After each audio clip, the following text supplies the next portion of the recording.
साथियों एससीटी एकेडमी पर आप सभी का स्वागत है। हम जो है कुछ समय पहले आप देखे होंगे वीडियो सीडीपी का हमने 30 क्वेश्चन करवा दिया। अब मैं गणित का 30 क्वेश्चन करवा रहा हूँ। आप जल्दी से जल्दी अपना आंसर मिलाएंगे।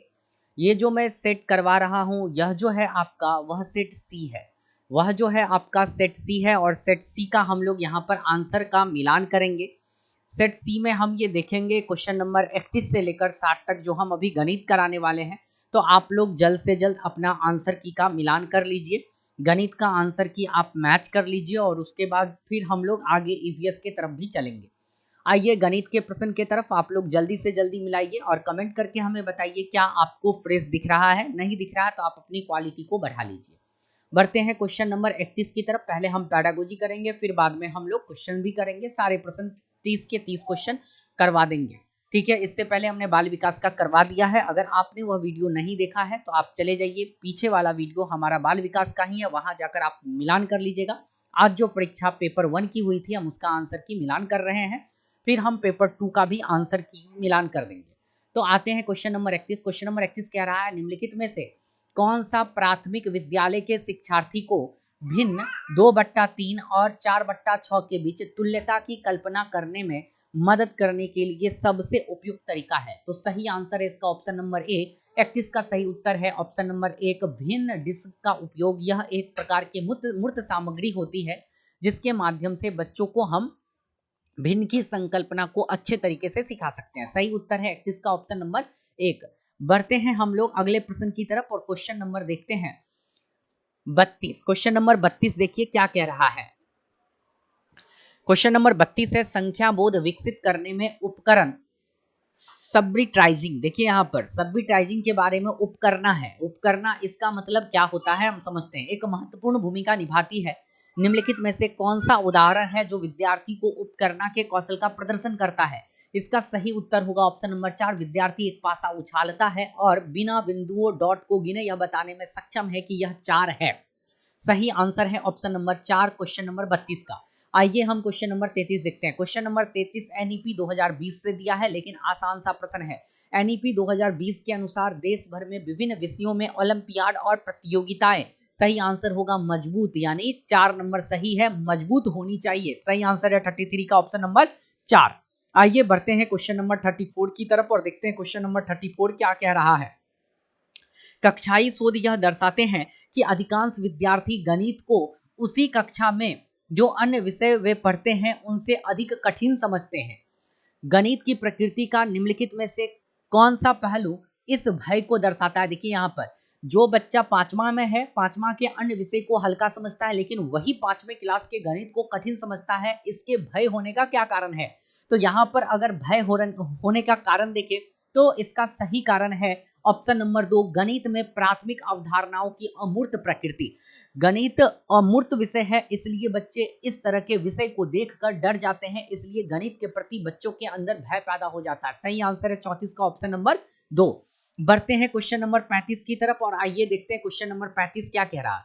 क्वेश्चन नंबर 35 है राष्ट्रीय पाठ्यचर्या रूपरेखा 2005 के अनुसार कक्षाओं के ऊपर किए गए शोध बताते हैं कि लड़कियों को गणित की विशेषज्ञता के योग्य न मानकर उनका काफी व्यवस्थित अवमूल्यन होता है जबकि वे गणित में अच्छा प्रदर्शन करती है। इसका सबसे उपयुक्त कारण क्या है। देखिए एक शोध बताता है कि गणित में जो है लड़कियां उतनी योग्य नहीं होती। इसका उपयुक्त कारण क्या है, तो उपयुक्त कारण है ऑप्शन नंबर 1। क्या है बेटा इसका उपयुक्त कारण ऑप्शन नंबर 1 समाज की लिंग संबंधित धारणाएं इस मान्यता की ओर ले जाती है कि लड़के समस्या समाधान की ज्यादा नवीन कार्यविधियां उपयोग करते हैं और इसलिए वे बेहतर अवधारणात्मक समझ होती है। तो ये सही आंसर है 35 का ऑप्शन नंबर 1। लड़कों में गणितीय क्षमताएं जन्मजात, बिल्कुल गलत बात है। गणित में लड़कियां का खराब प्रदर्शन उनके गणित के प्रति भय उत्पन्न कर देता है, गलत बात है। गणित अपनी प्रकृति द्वारा ही पुरुष प्रधान विषय है, यह बात भी गलत है। सही आंसर है ऑप्शन नंबर 1। बढ़ते हैं क्वेश्चन नंबर 36 की तरफ और देखते हैं क्वेश्चन नंबर 36 क्या कह रहा है। क्वेश्चन नंबर 36 है आपका कि एक शिक्षिका गणित कक्षा में रोल प्ले यानी भूमिका निर्वाह विधि का उपयोग करती है। इसका उद्देश्य क्या है, बच्चों का मनोरंजन। बिल्कुल नहीं। आपको एक बात हमने क्लास में अच्छी तरह बताया था कि कोई भी काम हम बच्चों को करवाते हैं, चाहे खेल करवाए या गतिविधि कराए, तो बच्चों का मनोरंजन करने के लिए नहीं कराते बल्कि बच्चों को सीखने के लिए करवाते हैं। बच्चे मनोरंजन के माध्यम से सीखते हैं, इसलिए बच्चों को हम मनोरंजन करवाते हैं। सही आंसर होगा ऑप्शन नंबर 4, विचारों का बहिर्वेशन। 36 का आंसर है ऑप्शन नंबर 4। आते हैं क्वेश्चन नंबर 37, देखते हैं। क्वेश्चन नंबर 37 है, निम्नलिखित में से किसने गणितीय खगोल विज्ञान के क्षेत्र में काम किया? गणितीय खगोल विज्ञान के क्षेत्र में जो काम किए हैं वो है आपका आर्यभट्ट साहब। कौन है आपका? आर्यभट्ट। 37 का ऑप्शन नंबर कौन सा हो जाएगा? 3। एक सब्जी बेचने वाला पालक 60 रुपया प्रति किलोग्राम बेच रहा था। सोनू ने 350 ग्राम पालक लिया। 38 नंबर प्रश्न देख रहे हैं हम। कितना पालक लिया? 350 ग्राम। बेच कैसा रहा था? 60 रुपए प्रति किलो। तो बोल रहा है यहाँ पर कि सब्जी बेचने वाले ने सोनू से 21, ठीक है, लिया। तो सोनू जो है 6 + 6 + 6 + 3 सब्जी बेचने वाले द्वारा प्रयोग में लाए गए इस गणितीय कौशल के संबंध में कौन सा कथन सत्य है? देखिए, सब्जी जो बेच रहा है उन्होंने प्रति 100 ग्राम के दर से इनका हिसाब निकाला कि पहले 100 ग्राम का 6 रुपया, दूसरे 100 ग्राम का 6 रुपया, तीसरे 100 ग्राम का 6 रुपया और फिर 50 ग्राम का 3 रुपया। इस तरह से हमें सोनू से कितना लेना है? 21 लेना है। तो कौन सा कौशल का उपयोग किया? तो इसका जो कौशल है वह है आपका ऑप्शन नंबर सी। ऐसे गणितीय कौशल प्रश्नों को हल करने के वैकल्पिक तरीके को विकसित करने में सहायक होते हैं। सही आंसर है ऑप्शन नंबर सी, यानी इसका होगा सही उत्तर ऑप्शन नंबर 2, केवल सी। क्लियर है? चलिए आइए हम लोग आगे बढ़ते हैं। क्वेश्चन नंबर 39 की तरफ हम लोग बढ़ते हैं और 39 देखते हैं क्या कह रहा है। क्वेश्चन नंबर 39 देखिए, कह रहा है निम्नलिखित में से कौन सी परिस्थिति यह दर्शाती है कि बच्चे ज्ञान का निर्माण स्वयं कर रहे हैं? ठीक है, यहाँ देखिए, बच्चों को हस्त कौशल सामग्री जैसे संख्याओं के ग्रिड, आयताकार सारणियों में व्यवस्थित गीटियां दी जाती है और इसका प्रयोग कर गुणन के पैटर्न खोज रहे हैं। तो यहाँ बिल्कुल सही है। जब बच्चा खुद से खोजता है तो वहां पर संरचनात्मक ज्ञान होता है, मतलब बच्चा अपने ज्ञान का निर्माता स्वयं है। ये बात दूसरा, तीसरा और चौथा बिल्कुल गलत है। कविता पाठ करना हो गया, पीछे पीछे दोहराना हो गया, श्याम पट पर लिखकर पूरा करना हो गया, ये सभी बात आपका क्या है बेटा? एकदम ये तीनों ऑप्शन आपका गलत है। चलिए बढ़ते हैं हम लोग क्वेश्चन नंबर 40 की तरफ। क्वेश्चन नंबर 40 है, आकलन के बारे में निम्न में से कौन सा कथन सही नहीं है? गलत उत्तर को खोजना है, ध्यान दीजिएगा। मानदंड संदर्भित आकलन नैदानिक परीक्षण और उपचारात्मक शिक्षण में उपयोगी है, यह बात तो बिल्कुल सही है। मानक संदर्भित आकलन हमें बताता है कि एक विद्यार्थी अपने प्रदर्शन में अन्य विद्यार्थियों की तुलना में कहाँ खरा या खरी है, तो तुलना करना तो बिल्कुल भी नहीं है ना। हमने कई बार आपको क्लास में बताया कि बच्चे को तुलना करना ही नहीं है बच्चे के आपस के बीच में। तो 40 का जो सही उत्तर होगा वो होगा ऑप्शन नंबर 2, क्योंकि गलत खोजना है और गलत ही हमारा सही उत्तर है। बाकी 3 सही बात लिखी हुई है और 4 में भी सही बात लिखा हुआ है। 41 देखिए, आते हैं। क्वेश्चन 41 कह रहा है, अधिक कम, लंबा छोटा, दूर समीप, बड़ा छोटा आदि अवधारणाएं गणित में हम लोग करवाते हैं कि कौन सा बड़ा है, कौन सा छोटा है, कौन सा लंबा है, कौन सा छोटा है, कौन दूर है, कौन नजदीक है, कौन बड़ा है, कौन छोटा है। ये सारा काम हम गणित में कराते हैं और ये सभी जो है महत्वपूर्ण पूर्व संख्या यानी प्री नंबर अवधारणाएं हैं। 41 का सही उत्तर है ऑप्शन नंबर 2। क्वेश्चन नंबर 42 देखते हैं, गणितीय अधिगम सामग्री क्या है? सबसे पहले सूत्र के प्रदर्शन में ए तो एकदम से गलत हो गया। सूत्र के प्रदर्शन में शिक्षकों की मदद करती है, गलत बात है। गणितीय अधिगम सामग्री बी तो एकदम सही है। स्वतः अधिगम में विद्यार्थियों की मदद करती है, सही बात है। निर्देश देने में शिक्षकों की मदद करती है, गलत बात है। निर्देश देना एकदम गलत है। डी है, कक्षा में अधिगम वातावरण का निर्माण करने में मदद करती है, बिल्कुल सही बात है। तो सही उत्तर मिला बी और डी, और बी और डी जो है वो ऑप्शन नंबर किस में है? 1 में हमारा सही उत्तर है ऑप्शन नंबर कौन सा? 1। चलिए आगे बढ़ते हैं हम लोग, क्वेश्चन नंबर 43 की तरफ आते हैं। आप लोग जो है आंसर मिलाइए और कमेंट करके हमें जरूर बताइएगा कितना सही हो रहा है, और वीडियो का एक लाइक जरूर दीजिएगा। अगर आप फेसबुक पेज पर देख रहे हैं तो पेज को फॉलो कर लीजिए, अगर यूट्यूब पर देख रहे हैं तो यूट्यूब चैनल को सब्सक्राइब कर लीजिए। हम सारी जानकारी अप टू डेट यहाँ करते हैं। देखिए, आते हैं क्वेश्चन नंबर 43 पर। निम्नलिखित कथनों में से कौन सा कथन सही नहीं है? बोल रहा गलत कथन को खोजना है। गणित में त्रुटियां शिक्षकों को उनके पाठ योजना में मदद करती है, बिल्कुल सही बात है। विद्यार्थियों की त्रुटियों को अनदेखा कर देना चाहिए क्योंकि त्रुटियां की ओर इशारा उनको प्रेरणाहीन करेगा, यही बात गलत है। त्रुटियों को अनदेखा नहीं करना चाहिए। बच्चा जब त्रुटियां करता है तो उसके त्रुटियों को हमें क्या करना है? ठीक करना है, ठीक है। तो ये बात एकदम गलत है। विद्यार्थियों की त्रुटियां उनके सोचने की प्रक्रिया के चिंतन के बारे में जानकारी देती है, सही बात है। गणित में त्रुटियां अधिगम का हिस्सा है, सही बात है, ठीक है। तो मेरे हिसाब से जो सही आंसर होगा वो होगा ऑप्शन नंबर 2। वैसे इसका एक भी आंसर सही हो सकता है, बाकी आप ऑफिशियल आंसर की आने का इंतजार कीजिए और देखिए इस दोनों में कौन सा सही है। एक भी सही हो सकता है और 2 भी सही है, और ऑफिशियल क्या लेता है हम लोग ऑफिशियल आंसर की में भी एक बार देख लेंगे। चलिए बढ़ते हैं क्वेश्चन नंबर 44 की तरफ। क्वेश्चन नंबर 44 यहाँ पर कह रहा है, बच्चों में गणितीय अभिरुचि को विकसित करने के लिए एक अध्यापिका निम्नलिखित गतिविधियां अपनी कक्षा में करवाती है, इनमें से वह चुनिए जो उसके उद्देश्य को पूरा करने में प्रभावी नहीं है। नहीं वाला चुनना है। देखिए यहाँ पर वह कक्षा में गणितीय पहेलियां और जादुई वर्ग हल करने के लिए देती है। यह बात तो बिल्कुल ठीक है। उन्होंने अपनी कक्षा में एक गणितीय कोना बनाया जहां विद्यार्थी विभिन्न गणितीय गतिविधियां कर सकते हैं, बिल्कुल सही है। वह हमेशा उस विद्यार्थी की प्रशंसा करती है जो कक्षा में सत्रांत परीक्षा में सबसे अधिक अंक प्राप्त करता है। यही चीज गलत है। सही आंसर है ऑप्शन नंबर कौन सा? 3। बोल रहा कौन गलत है? गलत है ऑप्शन नंबर 3। सही उत्तर ऑप्शन नंबर 3 ही होगा, और 4 बिल्कुल सही बात लिखी हुई है। सही आंसर है ऑप्शन नंबर 3। आइए 45 नंबर क्वेश्चन देखते हैं। निम्न में से कौन से कथन गणित की प्रकृति के बारे में सबसे उपयुक्त है? गणित की प्रकृति के बारे में बोल रहा है, यह बच्चे को सृजनात्मक बनने में सहायता करता है, बिल्कुल सही बात है। इससे बच्चे जो है कल्पना को पोषित करने में सहायता करता है, यह बात भी सही है। निगमनात्मक विवेचन पर आधारित है, यह बात गलत है। और अभिसारी चिंतन होता है, यह बात गलत है। सही आंसर ऑप्शन नंबर ए और बी, और ए और बी जो है वो है ऑप्शन नंबर 2 में। सही उत्तर होगा 45 का ऑप्शन नंबर 2। चलिए आइए आगे बढ़ते हैं। अब हम लोग आते हैं प्रश्न की तरफ। आइए प्रश्न की तरफ और एक एक करके सभी प्रश्न को हल करेंगे। अवरोही क्रम में बोल रहा है, किस क्रम में बोल रहा है? अवरोही क्रम में लिखना। अवरोही का मतलब होता है घटते हुए क्रम, सबसे पहले बड़ी संख्या और सबसे अंत में छोटी संख्या। देखिए यहाँ पर ये बात तो आपका एकदम से गलत हो गया, ठीक है। यहाँ छोटी संख्या सबसे पहले लिख दिया गया है, ठीक है। अब आइए यहाँ पर अगर हम देखें तो सही आंसर है ऑप्शन नंबर 3। कौन सा आंसर सही? Option number 3। 10.5 सबसे बड़ी है, उससे छोटी 1.50 है, उससे छोटी 1.055 है, उससे छोटी 1.05 है, उससे छोटी 1.005 है, और सबसे छोटी 0.155 है। सही उत्तर है ऑप्शन नंबर 3, ठीक है। क्वेश्चन नंबर 47 देखिए, 5 -5 + 5 -5 + 5 -5 डैश लिख दिया डॉट डॉट डॉट के विषम संख्या पदों का योगफल क्या होगा? अब यहाँ पर समझिए, विषम संख्या पद यानी 3 बार 5 आए ऐसे करके पैटर्न के अनुसार, या 7 बार आए, या 9 बार आए, या 17 बार आए, जब भी आए विषम बार आए तो ध्यान दीजिए ये 1 बार आया, 2 बार आया और 3 बार आया। जैसे ही तीसरा बार आएगा तो ये दोनों तो कट जाएगा और एक पॉजिटिव आंसर बचेगा। और अगर 5 बार आएगा तो ध्यान दीजिएगा ये कट जाएगा, एक पॉजिटिव आएगा। अगर 7 बार आएगा तो 6 कट जाएगा। देखिए plus minus plus minus plus minus cut जाएगा और एक +5 यहाँ पर फिर आ जाएगा। यानी जब भी विषम पद का हम योगफल करेंगे तो हमेशा हमारा जो उत्तर आएगा वह प्लस का 5 उत्तर आएगा। यानी 47 का जो हमारा सही उत्तर मिलेगा वह मिलेगा ऑप्शन नंबर कौन सा? 2 मिलेगा।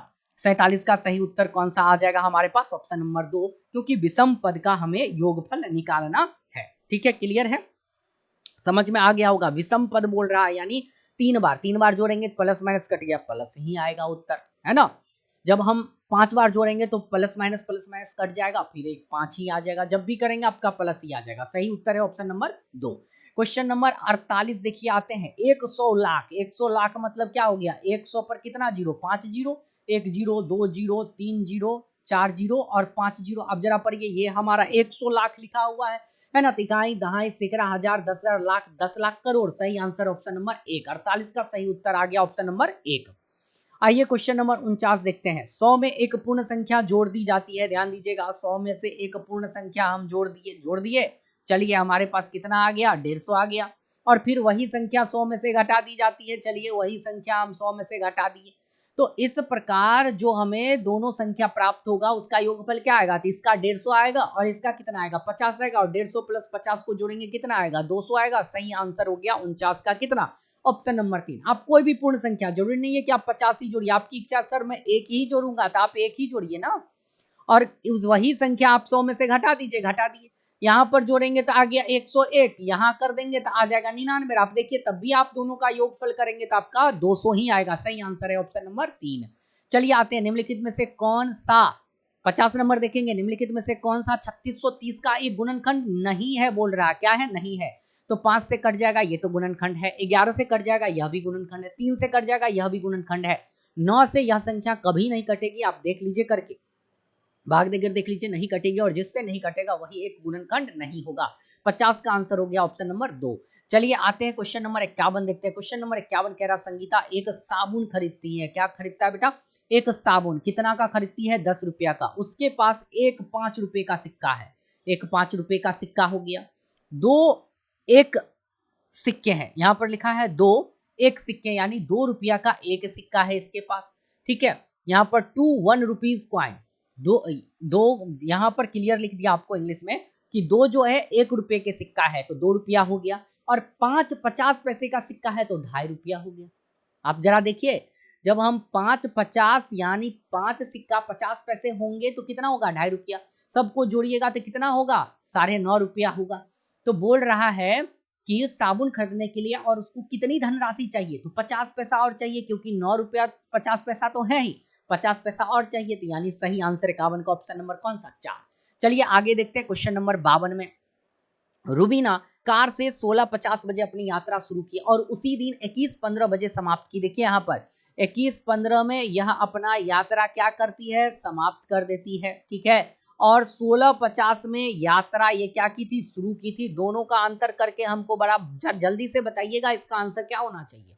अब जैसे ही इसको आप घटाएंगे क्वेश्चन नंबर 52 का, तो घटाने के बाद आप यहाँ पर देखिए, घटेगा नहीं घटेगा, इससे हासिल लेगा तो ये कितना लेगा? हासिल 1 लेगा तो इसके पास 60 बन जाएगा, तो 75 माइनस 50 कितना हो गया? 75 में से 50 चल गया 25, और 20 में से 16 चल गया 4। 4 घंटा 25 मिनट। सही आंसर है ऑप्शन नंबर 1। चलिए आइए हम क्वेश्चन नंबर देखते हैं 53। क्वेश्चन नंबर 53 कह रहा है यहाँ पर कि बढ़ते हुए क्रम में बताना है। कि बढ़ते हुए क्रम का मतलब क्या हुआ?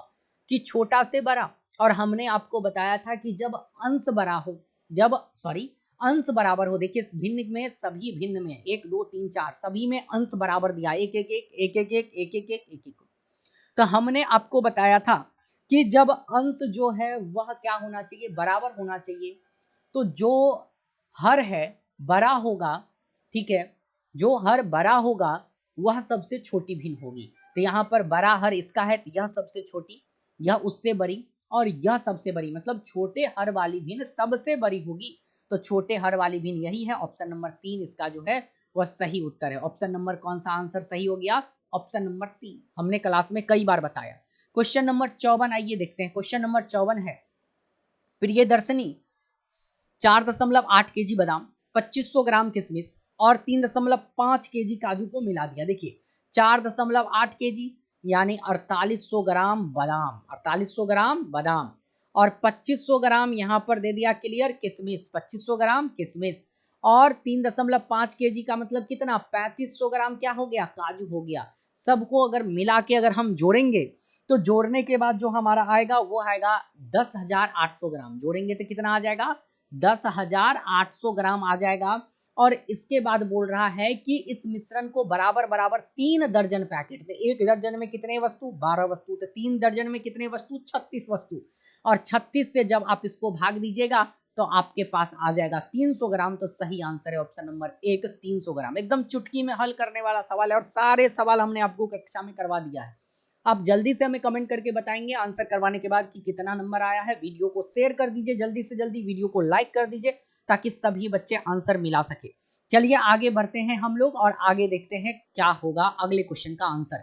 55 है, एक वर्ग की भुजा कितना है? 5 सेंटीमीटर है। अगर वर्ग की भुजा को दोगुनी कर दे, देखिए भुजा 5 तो क्षेत्रफल भुजा का स्क्वायर मतलब 5 25। जब हम भुजा दोगुना कर दिए यानी 5 दूना 10 तो क्षेत्रफल कितना हो जाएगा? 100। यानी भुजा दोगुना होने के बाद क्षेत्रफल कितना गुना बढ़ जाता है? क्षेत्रफल हमारा बढ़ जाता है 4 गुना। सही आंसर ऑप्शन नंबर कौन सा? 2। 55 का सही उत्तर हो गया ऑप्शन नंबर 2। आइए क्वेश्चन नंबर 56 देखते हैं। क्वेश्चन नंबर 56 देखिए क्या है। 56 यहाँ पर है, निम्नलिखित में से कौन सा कथन सत्य नहीं है? बोलना, गलत खोजना है। यदि सम चतुर्भुज के सभी कोण बराबर हो जाएगा तो वर्ग बन जाएगा, सही है। यदि एक समानांतर चतुर्भुज के सभी कोण बराबर हो जाएगा तो आयत बन जाएगा, यह बात भी सही है। यदि एक पतंग के सम्मुख कोण बराबर हो जाएगा तो वह एक आयत बन जाएगी, यह बात गलत लिखी हुई है। आयत कभी नहीं बनेगा। अगर सम्मुख कोण यानी आमने सामने के कोण बराबर हो जाएगा तो वह एक समानांतर या समचतुर्भुज बन सकता है। तो यह बात आपका क्या लिखा हुआ है? गलत लिखा है। और यदि एक आयत की सभी भुजा बराबर हो तो वर्ग बन जाता है, बिल्कुल सही जवाब है। सही उत्तर है आपका ऑप्शन नंबर 3। गलत खोजना था तो हमें मिल गया, 53 का 3 सही है। आगे बढ़ते हैं 57। 57 में पैटर्न को पहचानना है। 1 के बाद 6 लिखा है, कितना ज्यादा लिखा है? 5 ज्यादा लिखा है, ठीक है। फिर 6 के बाद 15 लिखा है, कितना ज्यादा लिखा है? 9 लिखा है। देखिए यहाँ पर तो अब कितना ज्यादा होगा? 13 ज्यादा होगा। देखिए 5 में 4 जोड़े 9, 9 में 4 जोड़ेंगे 13, तो 13 ज्यादा होगा। 15 से 13 ज्यादा कितना होता है? 28। सही उत्तर है 28। अब 28 में कितना ज्यादा होना चाहिए? 13 और 4 17। अब देखिए 28 में जैसे ही 17 जोड़ेंगे तो 45 आएगा आएगा यानी हमारा ये पैटर्न एकदम सही चल रहा है। सही आंसर होगा 28। 28 ऑप्शन नंबर 4 में है। चलिए आगे बढ़ते हैं हम लोग। क्वेश्चन नंबर 58, अच्छा क्वेश्चन था। क्वेश्चन नंबर 58, निम्न लिखित तालिका को पढ़िए। चलिए पढ़ लिए हमने। ए का दे है 9 विद्यार्थी है जिसका ए रक्त समूह है, बी का 6 विद्यार्थी, जी ओ का 12 विद्यार्थी, ए बी का 3 विद्यार्थी। सबसे अधिक तो आपका हो गया 12 और सबसे कम हो गया 13। बोल रहा अधिक बट्टा 13 यानी आपका अनुपात निकालना है। तो 3 चौका 12 यानी 4/1 यानी आंसर हो गया 4:1। सही उत्तर है ऑप्शन नंबर 1। चलिए हम लोग अंतिम दूसरे क्वेश्चन की तरफ पहुंचते हैं और हमारा जो अंतिम का दूसरा क्वेश्चन है, अश्विनी एक नाम है, 36 सर्वसम वर्गों को अलग अलग प्रकार से आयतों में व्यवस्थित कर रही है। आयत बना रही है अलग अलग प्रकार से।